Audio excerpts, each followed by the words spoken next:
Congress party క్రమశిక్షణ నియమ నిబద్ధతతో పనిచేసినటువంటి ఒక గాంధీ ఐడియాలజీతో పనిచేసినటువంటి వ్యక్తి, ఒక పార్లమెంట్ సభ్యులుగా పనిచేసినటువంటి ఒక సోదరి, గ్రామాల పట్ల, గ్రామ ఆర్థిక వ్యవస్థ పట్ల, గ్రామ డెవలప్మెంట్ పట్ల అవగాహన ఉన్నటువంటి మీనాక్షి నటరాజన్ గారు తెలంగాణ రాష్ట్రానికి ఇన్ఛార్జ్ గా రావడం అన్నది శుభ పరిణామం. ఇప్పుడు కులగణన, జనగణన జరుగుతున్న సందర్భంలో, వర్గీకరణ జరిగిన సందర్భంలో ఇవాళ పార్టీ బలోపేతం కోసం ఈ వర్గాలు ఇక్కడ వైపుకు నిలబడడం కోసం 100% ఆమె యొక్క నాయకత్వం చాలా బలంగా పనిచేస్తుందని నమ్ముతున్నాను. ఎందుకనంటే ఇవాళ రాహుల్ గాంధీ గారు దేశవ్యాప్తంగా కులగణన జరగాలని తీసుకున్నటువంటి నిర్ణయంలో తను చేసిన జోడో యాత్రలో తన భాగస్వామ్యాన్ని దేశంలో ఉన్నటువంటి స్థితిగతుల పట్ల అవగాహన ఉన్నటువంటి వ్యక్తిగా ఇవాళ ప్రభుత్వ పరంగా రేవంత్ అన్న సిన్సియర్ గా, సీరియస్ గా తను అందులో ఎక్కువ టైం ఇచ్చిన సందర్భంలో పిసిసి ప్రెసిడెంట్ గా మహేష్ అన్నకి తోడుగా ఇవాళ ఇన్ఛార్జ్ గా మీనాక్షి నటరాజన్, అంటే ఇద్దరు కూడా పార్టీ వర్కింగ్ స్టైల్లో కానీ పబ్లిక్ ఐడియాలజీలో కానీ ఒక లైన్ లో పనిచేస్తున్నటువంటి వాళ్ళు వీళ్ళ యొక్క ఇద్దరి నాయకత్వంలో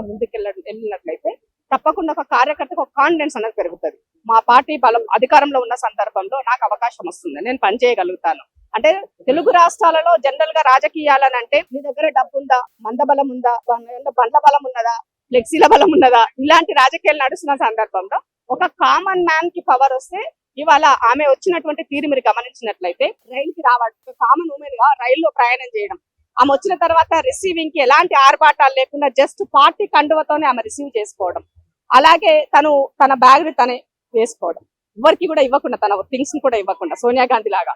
అలాగే ఇవాళ ఆమె ఆటోలోనే తన యొక్క ప్రయాణాన్ని కొనసాగించి రావడం, అంటే ఇవన్నీ గమనించినట్లయితే ఎవరిని ఇబ్బంది పెట్టకుండా తన పనిని తాను, అంటే పార్టీ తనకిచ్చినటువంటి కర్తవ్యాన్ని విధిగా నిర్వర్తిస్తూ ముందుకెళ్తూ ఎలాంటి ఆర్భాటాల వైపు వెళ్లకుండా చేయడాన్ని బట్టే పార్టీ స్ట్రాంగ్నెస్, కార్యకర్తకి తను ఇచ్చినటువంటి విలువని మనం గమనించాలి. ఎందుకంటే కార్యకర్తలు లేని పార్టీ లేదు, కార్యకర్తలు జెండా మోస్తేనే లీడర్ అవుతాడు, ఆ లీడర్ ద్వారానే వాళ్ళ పార్టీ ప్రభుత్వం అధికారంలో ఉంది. కాబట్టి డెఫినెట్ గా ఇవన్నీ కూడా శుభ సూచకంగా చూడాల్సిన అవసరం. ఎటువంటి అడావుడు లేకుండా, అంకు ఆర్భాటాలు లేకుండా చాలా సింపుల్ గా వచ్చిందని చెప్తా ఉన్నారు. మరి ఇది పబ్లిక్ లో రావడం కూడా ఒక స్టంట్ లెక్క చూడొచ్చు మేడం. ఆమె మీరంటే ఇప్పుడు ఇక్కడికి రావడానికి మీరు గమనిస్తున్నారేమో కానీ ఆమె కొన్ని సంవత్సరాల రాజకీయ జీవితాన్ని మీరు మీనాక్షి నటరాజన్ అని కొట్టండి, తెలుస్తుంది మీకు ఆమె ఎంత సింపుల్ సిటీగా, ఎంత సింపుల్ గా ఉంటారు. స్టిల్ ఢిల్లీలో కూడా పార్టీ ఆఫీస్ కి వస్తే కూడా ప్రభుత్వ బస్సులోనే వచ్చిపోయేటువంటి నేచర్. సో ఆమె ఎక్కడ కూడా ఆర్భాటాలకు అవకాశం ఇయ్యదు. సో ఎవ్రీ సాటర్డే మౌనవ్రతం పాటిస్తారు ఆమె. సో గాంధీ యొక్క వాదంలో ఒక రోజు మౌనంతో, అంటే పని చేసినప్పటికీ కూడా తన యొక్క దానిని కంట్రోల్ గా చేసుకుంటూ ముందుకెళ్ళాడు. సో అంతే, ఎప్పుడైనా కూడా అందుకే అంటున్నాం, మనము జనరల్ గా నెగిటివ్ ని, అబద్ధాన్ని ఎక్కువ తొందరగా రిసీవ్ చేసుకుంటాం. ఒక పాజిటివ్ కోణంలో ఆమె ఇక్కడికి వస్తే అది స్టంట్ అయి ఉండొచ్చు అని మాట్లాడుతున్నారు. అంటే అది అలాంటి అవకాశాలు, అంటే గతంలో జరిగినటువంటి అనుభవాల గురించి మీరు మాట్లాడుతుండొచ్చు, కానీ ఇది వాస్తవం. ఒక ఏమని చెప్పాలి అని అంటే, ఒకటే మాటలు చెప్పాలనుకుంటే ఒక నియబద్ధత కలిగినటువంటి ఒక భారతీయురాలుగా చెప్పాలి, ఒక నియబద్ధత కలిగినట్టు ఒక దేశభక్తురాలుగా చెప్పాల్సిన అవసరం. ఇప్పుడు మరి మన మీనాక్షి నటరాజన్ గారు వచ్చినట్లు అంతే సింపుల్ గా మరి రేవంత్ రెడ్డి గారు, మన మహేష్ కుమార్ గౌడ్ గారు కూడా ఇట్లా ఆటోలో వస్తారమ్మా? అట్లే ఎవరి స్టైల్ వాళ్ళది, ఎవరి ఇష్టం వాళ్ళది. రేవంత్ అనేది ఒక స్టైల్, మహేష్ అనేది ఒక స్టైల్, నాది ఒక స్టైల్, మేడంది ఒక స్టైల్, ఒక్కొక్క రకంగా ఉంటుంది. బట్ ఆమె గాంధీ ఐడియాలజీలో ఉన్నటువంటి, అంటే ఒకప్పటి వెనకటి పాలిటిక్స్ ఉంటే ఎట్లుండే, రాజకీయాలు చేయాలంటే సమాజ స్పృహ ఉండాలి, సేవ అనేటువంటి తత్వాన్ని అలవర్చుకోవాలని ఒకప్పుడు ఉన్నటువంటిది. బట్ నవా డేస్ అట్లా లేదు కదా. ఎంత డబ్బు ఉంటే అంత పెద్ద నాయకుడు అవుతావు, ఎంత అబద్ధాలు చెప్తే అంత పెద్ద లీడర్ అవుతావు అనేది నవా డేస్ నడుస్తున్న పాలిటిక్స్. అలాంటి వాటికి భిన్నంగా ఆమె ఇవాళ అప్పుడైనా ఇప్పుడైనా ఒక ఐడియాలజీ బేస్ లో నేను ప్రజల్లోకి వచ్చాను, ఆ ఐడియాలజీని ఈ ప్రజల మధ్య ఉంచాలని నిత్యము కాంగ్రెస్ పార్టీలో నాగ్పూర్ లో ట్రైనింగ్స్ కూడా జరుగుతాయి. సచిన్ రావు గారు ప్లస్ మేడం ఇద్దరు చేస్తారు. సో అక్కడ ట్రైనింగ్స్ కూడా మీరు గమనించినట్లయితే గాంధీ ఐడియాలజీని ఇవే నేర్పుతారు అక్కడ కూడా. సో ఒక దేశభక్తి, నిజమైన దేశభక్తి కలిగినటువంటి వాళ్ళు అలవర్చుకోవాల్సినటువంటి అంశాలు ఇవన్నీ చెప్తారు. ఆమె చాలా విషయాల్లో, అంటే అందుకని మీడియా కూడా ఈ సందర్భాల్లో ఆమె యొక్క మంచితనాన్ని కూడా పార్టీకి ఇవాళ అది ఉపయోగపడుతుందని చెప్పాల్సిన అవసరం, ఒక పాజిటివ్ లైన్ లో తీసుకోవాల్సినటువంటి అవసరం. మరి మంత్రులంతా కూడా మరి ఏకతాటిపై రావట్లేదని చెప్పేసి జరుగుతుంది. మరి ఇప్పుడు మీనాక్షి నటరాజన్ గారు రాకతో మరి ఎట్లాంటి ఏమన్నా మార్పులు వచ్చే అవకాశాలు ఉన్నాయి? మరి మంత్రులంతా కూడా ఏకతాటి మీద వచ్చే అవకాశం ఉందంటారు? మా మంత్రులంతా వేరువేరుగా ఉన్నట్టుగా, మా ముఖ్యమంత్రి గారికి యాంటీగా ఉన్నట్టుగా ఇక్కడ మీకు స్టేట్మెంట్లు వచ్చాయా? రాలేదు కదా. ఒకప్పటి కాంగ్రెస్ ఇప్పటి Congress lot of difference.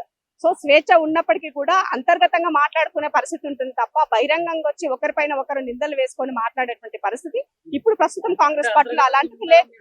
General గా మీకు తెలియజేస్తున్నాను. సో ఇప్పుడు ఇంటర్నల్ గా లేదు, then at the same time బహిర్గతంగా కూడా లేదని తెలియజేస్తుంది. ఎందుకనంటే ప్రభుత్వానికి 10 సంవత్సరాల తర్వాత ప్రజలు అధికారాన్ని ఇచ్చినప్పుడు ఆ అధికారాన్ని ప్రజలకు ఉపయోగపడే విధంగా పార్టీ పనిచేయాలని ఒక సిద్ధాంతంలో ముందుకెళ్తున్న సందర్భంలో సో ఒక నెగిటివ్ లైన్ లో కాకుండా పాజిటివ్ లైన్ లో మీడియా సోదరులు తీసుకోవాలన్న అవసరం ఉన్నది. సో అందరూ ఒకే తాటి పైన రేవంత్ రెడ్డి గారి నాయకత్వంలో వాళ్ళ యొక్క సలహాలను సూచనలను తీసుకుంటూ రేవంత్ రెడ్డి గారు ముందుకు నడుస్తున్నారు. ఒకరి శాఖలో ఇంకొకరు ఎవరు కూడా జోక్యం చేసుకోకుండా ఎవరు స్వేచ్ఛ వాళ్ళకి ఇస్తూ వాళ్ళ పని వాళ్ళు చేసుకుంటారని చెప్పగలరు. అంటే ఇప్పుడు అందరి చుట్టూ లేకపోతే కాళ్ళు అన్నాడు అలాంటి వైఖరితో నడుస్తుంది మొత్తం కూడా అని చెప్పి బయటకు వస్తుంది. తప్పు పూర్తిగా ఇప్పుడు మీరు అడిగే ప్రశ్నలు పూర్తిగా శుద్ధ తప్పు అని తెలియజేస్తున్నాను. ఎందుకనంటే సిగ్నేచర్ అనే దానికి కొంచెం ప్రశ్నించే తత్వం ఉంటది. మరి సిగ్నేచర్ వాళ్ళు నాతోటి ఇలాంటి అబద్ధాలు చెప్పించాలన్న ప్రయత్నం మీరు చేస్తున్నట్టుగా నాకు కనబడుతున్నది.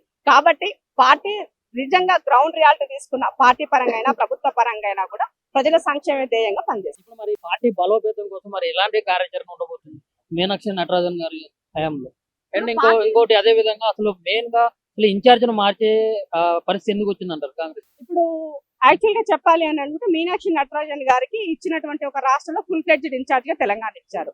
అంత ముందుకు ఉన్నటువంటి మేడం గారికి ఆమెకి కర్ణాటకకి సంబంధించినటువంటి ఇన్ఛార్జ్ ఫుల్ ఫ్లెడ్జ్ గా ఉంది, ఇది ఇన్ఛార్జ్ ఉండే. సో కాబట్టి ఇన్ఛార్జ్ తీసేసి ఫుల్ ఫ్లెడ్జ్ ఇన్ఛార్జ్ గా ఇచ్చారు. సో ప్రభుత్వం చేసే సంక్షేమ పథకాలు ప్రభుత్వం చేసేటువంటి పనులను పార్టీ పరంగా క్షేత్రస్థాయిలో గ్రౌండ్ లో తీసుకోవాల్సినటువంటి బాధ్యత పార్టీ పైన ఉంది. సో ఆ పార్టీ వారియర్ గా పార్టీని నడిపించేటువంటి నాయకులుగా ఇవాళ ఇన్ఛార్జ్ గా మీనాక్షి నటరాజన్ గారు, పిసిసి ప్రెసిడెంట్ మహేష్ అన్న వాళ్ళిద్దరు నాయకత్వంలో పార్టీ యొక్క కార్యవర్గాన్ని ఏర్పాటు చేసుకుని క్షేత్రస్థాయిలో ముందుకు తీసుకెళ్లడం కోసము ప్రభుత్వ పరంగా పార్టీ పరంగా ఇవాళ విస్తృత స్థాయి మీటింగ్ పెట్టారు. దాంట్లోనే ఈ చర్చలు అనేది కొనసాగుతాయి. సో రాబోయేటువంటి 5 years లో రాహుల్ గాంధీ ప్రధానమంత్రి చేయాలి అని అంటే మనము ఏమంటారు భారతీయ జనతా పార్టీ చేసే కుయుక్తులను అడ్డుకోవాలంటే ఏ రకమైనటువంటి వ్యూహరచన చేసుకోవాలి, మన కార్యకర్తలను ఎట్లా ట్రైన్ చేసుకోవాలి, ఏ విధంగా ముందుకెళ్ళాలి, ఇవన్నీ కూడా పార్టీ స్ట్రెంథన్ కోసం ఉపయోగపడేటువంటి అంశం. ఇప్పుడు తెలంగాణ రాష్ట్ర ఇన్ఛార్జ్ గా మరి ఇక్కడ మన తెలంగాణ నాయకులను కానీ నాయకురాలను కానీ ఇక్కడ నియమించాలి. మరి పక్కన మహారాష్ట్ర నుంచి కేరళ నుంచి వాళ్ళని ఎందుకు పెట్టినట్టు మరి? అంటే వెనక ఉన్న కొన్ని సంవత్సరాల చరిత్రను మీరు గమనించినా కూడా ఏ రాష్ట్రానికి ఆ రాష్ట్ర ఇన్ఛార్జిని ఇవ్వరు. ఎప్పుడు కూడా పక్క రాష్ట్రంలో ఉన్నటువంటి వాళ్ళే ఇన్ఛార్జ్ గా ఉంటారు. సో అప్పుడు మాత్రమే బ్యాలెన్స్డ్ గా నడుస్తుంది, ఇన్ఫ్లుయెన్స్ కాకుండా బ్యాలెన్స్ గా నడుస్తుంది అనేది అనుకునేటువంటి. ఇవాళ బీజేపీ తీసుకున్నా కూడా అట్లాగే ఉంటుంది కదా, సేమ్ రాష్ట్రంలో ఎప్పుడు కూడా ఎవరికి ఇన్ఛార్జ్ ఇవ్వరు. సో కాబట్టి ఓ నేషనల్ పార్టీకి ఒక ఐడియాలజీ ఒక లైన్ లో ఉంటుంది, అదే దాంట్లో మూవ్ అవుతుంది. తప్పకుండా వారి నాయకత్వంలో పార్టీ మరింత స్ట్రెంథన్ అవుతూ ప్రభుత్వం చేసే సంక్షేమ పథకాలు ప్రజల్లోకి తీసుకురావడం కోసం ఉపయోగపడుతుంది. ఇప్పుడు మరి తెలంగాణలో మరి కాంగ్రెస్ పార్టీ బలోపేతం కోసం ఇప్పుడు రానున్న స్థానిక ఎన్నికల్లో విజయం సాధించడానికి మరి ఏ విధంగా కార్యాచరణ ఉండబోతుంది? ఇప్పుడు పంచాయతీరాజ్ సంఘటనకి సంబంధించి ఒక అవగాహన ఉన్నటువంటి వ్యక్తి. సో గ్రామ పంచాయతీ ఉన్నటువంటి ఏవైతే 29 అధికారులు ఉన్నాయో ఆ అమెండ్మెంట్స్ ఏవైతే ఉన్నాయో వీటి పట్ల అవగాహన ఉన్నటువంటి వ్యక్తి మీనాక్షి నటరాజన్ గారు. సో ఆమె నాయకత్వంలో వచ్చేటువంటి గ్రామ పంచాయతీ ఎన్నికలు అయ్యుండొచ్చు, అలాగే జెడ్పీటీసీ ఎంపీటీసీ ఎన్నికలు అయ్యుండొచ్చు, వీటన్నిటికీ ఉపయోగపడేటువంటి అంశంగా మనం చెప్పాల్సినటువంటి అవసరం ఉంది. ఇప్పుడు ఉన్న వాళ్ళందరూ కూడా ఆమెతో కలిసి తిరిగి పాదయాత్ర చేసినటువంటి వాళ్ళే కాబట్టి అది కొంత ఉపయోగపడుతుంది, అంటే వాళ్ళు ఐడెంటిఫై చేయడానికి కూడా కొంత ఉపయోగపడుతుంది. ఇప్పుడు ఎమ్మెల్సీ విషయంలో మరి ఆశావాహులు అయితే చాలా మంది ఉన్నారు, కాకపోతే ఆడ చూస్తేనేమో నాలుగు మాత్రమే ఉన్నాయి. మరి ఆశావాహులు చూసుకుంటే ఎంతో మంది ఉన్నారు. మరి ఏం జరుగుతుంది? మరి బీసీలకు ఇచ్చే అవకాశం ఉంటుందా, లేకపోతే మళ్ళీ రెడ్ల రాజ్యానికి నడుస్తుందా? మళ్ళీ ఇంకోటి లేకపోతే మాలలు ఈసీ సమాజ వర్గం కూడా వాళ్ళ నుంచి కూడా పోటీకి అయితే ఉన్నారు. మరి ఏమంటారు? ఓసీ ముఖ్యమంత్రిగా రేవంత్ రెడ్డి ఉన్నారు, పిసిసి ప్రెసిడెంట్ గా బీసీ ఉన్నారు. సో సోషల్ ఇంజనీరింగ్ అనేది కాంగ్రెస్ పార్టీ ముందు నుంచి కూడా పాటిస్తున్నటువంటి విషయం. సో ఇవాళ ఖాళీ అయినటువంటి 5 ఎమ్మెల్సీలో 4 కాంగ్రెస్ కు వచ్చిన 4 బీసీలకి ఎస్సీలకి ఎస్టీలకి ఎక్కువ ప్రాధాన్యత ఇచ్చే అవకాశం ఉంది. ఎందుకు అనంటే ఇవాళ బీసీకి సంబంధించినట్టు ఒక కులగణన చేస్తూ మేమెంతో మా వాటా అంతా ఇవ్వాలి అని చెప్పేసి రాహుల్ గాంధీ తీసుకున్న నినాదంలో ఇవాళ రేవంత్ రెడ్డి గారు మా నాయకుడు చెప్పింది ముందుకు తీసుకెళ్తున్నాను చెప్పింది మీకు గుర్తే ఉంటుంది. సో కాబట్టి బీసీలకి పెద్ద ఎత్తున అవకాశాలు ఇస్తారు. దాంట్లో బీసీ ఉమెన్ గా నేను కూడా ఎమ్మెల్సీ అడుగుతున్నాను. ముందుగా నేను పార్టీకి పని చేసినది ఉండొచ్చు, ఇప్పటికి నేను పార్టీ పైన ఆ రోజు పనిచేసిన పైన కేసులు అయి ఉండొచ్చు. సో సమాజం పట్ల స్పృహతో పనిచేసిన విషయం అయి ఉండొచ్చు, అంతకుముందు తెలంగాణ ఉద్యమంలో పనిచేసిన ఉండొచ్చు, ఒక జాబ్ చేస్తూ వదిలేసి రాజకీయాలే ముందుకెళ్తున్నటువంటి అంశం ఉండొచ్చు. వీటన్నింటిలో కూడా నాలాంటి దానికి అవకాశం ఇచ్చినట్లయితే ఒక బీసీగా ఉమెన్ గా పార్టీకి నియబద్ధతగా పనిచేసినటువంటి నాలాంటి దానికి అవకాశం ఇస్తే అది ఒక పాజిటివ్ లైన్ ఉంటుంది అనేది కూడా ఉండింది. సో డెఫినెట్ గా నేను కూడా ఆస్పిరెంట్ గా ఉన్నాను. నాతో పాటు నా సోదరులు బీసీలు కూడా ఇంకా కొంతమంది అడుగుతున్నారు. అలాగే ఎస్సీ సామాజిక వర్గానికి సంబంధించినటువంటి వాళ్ళు దయాకర్ అన్న ముందు నుంచి కూడా పనిచేస్తున్నారు. దయాకర్ అన్న బెల్లెన్న కూడా ముందు నుంచి పనిచేస్తున్నారు. సో ఎవరు లేని సందర్భంలో పార్టీ పని చేస్తున్నటువంటి వ్యక్తులు ఉన్నారు. అలాంటి వాళ్ళకి అవకాశం వచ్చినప్పుడు తప్పకుండా పనిచేసే ముఖ్యమంత్రి గారు రేవంత్ అని ఉన్నారు కాబట్టి తప్పకుండా అలాంటి అవకాశాలు వస్తాయని అనుకుంటున్నాను. మేడం ఇప్పుడు మహిళలకి ప్రాధాన్యత ఇచ్చే అవకాశం ఉందంటారా మరి?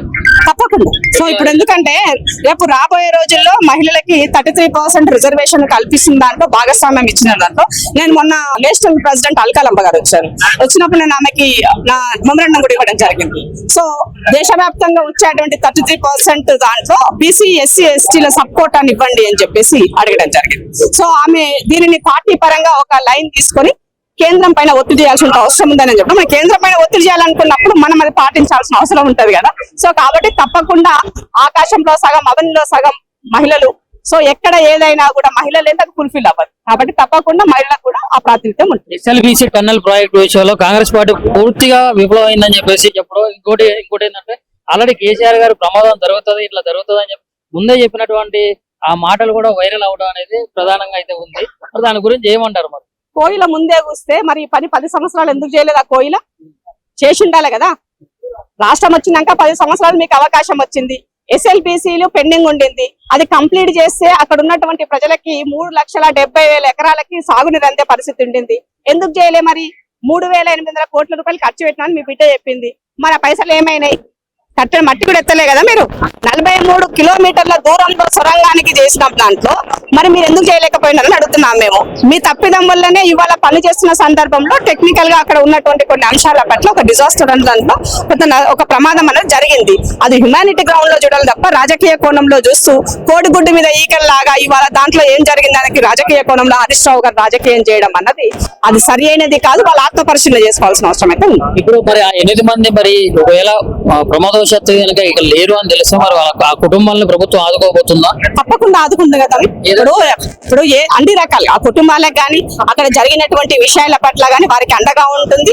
ఇప్పటికే అక్కడ జిల్లా మంత్రులు మహబూబ్నగర్ మంత్రి అయినా నల్గొండ జిల్లాకు సంబంధించిన మంత్రులైనా ముఖ్యమంత్రి గారి పర్యవేక్షణలో డిప్యూటీ సీఎం గారు వీళ్ళందరూ కూడా పూర్తిగా అక్కడ సమయాన్ని వెచ్చించి ఢిల్లీ నుంచి ప్రధానమంత్రి గారితో మాట్లాడి అక్కడ వాళ్ళకు కావాల్సినటువంటి సహాయ సహకారంలో తీసుకుంటూ ముందుకెళ్తున్నారు. తప్పకుండా ఆ కుటుంబాలను ఆదుకోవడానికి కాంగ్రెస్ పార్టీ అధికారం ఉన్నా లేకపోయినా అలాంటి ఇన్సిడెంట్ జరిగినప్పుడు ముందుంటుందని చెప్పాల్సి